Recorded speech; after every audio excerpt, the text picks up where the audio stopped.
അവിടെ ചൂളം അടിക്കുന്നേ?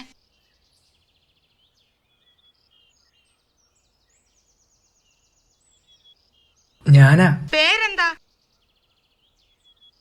ബഷീർ. എളിയ തോതിലൊരു എഴുത്തുകാരനാണ്. 2.5 കൊല്ലത്തെ തടവ്. ഇപ്പൊ ഞാനിവിടെ തനിച്ചാ. കൂട്ടുകാരെല്ലാരും പോയി. പേര് പറഞ്ഞില്ലല്ലോ.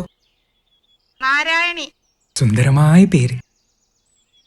വയസ്സ് 22. സുന്ദരമായ വയസ്സ്. കഴിഞ്ഞ തടവാണല്ലേ?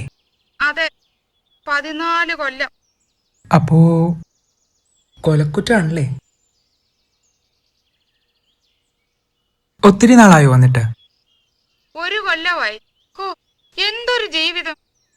നാരായണി, നമ്മളേതാണ്ട് ഒരേ സമയത്തായി ജയിലിൽ വന്നത്. എനിക്കൊരു റോസാച്ചെടി തരുമോ? നാരായണി എങ്ങനെ അറിഞ്ഞു ഇവിടെ റോസാ ചെടി ഉണ്ടെന്ന്? ജയിലല്ലേ, എല്ലാവരും അറിയും. ഇവിടെ രഹസ്യങ്ങളൊന്നുമില്ല. തരുമോ?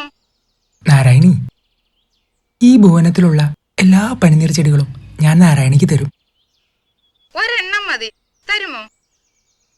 എന്തൊരു ചോദ്യമാ നാരായണി ഇത്. തരുമോന്ന്? നാരായണി, അവിടെ തന്നെ നിൽക്കണേ.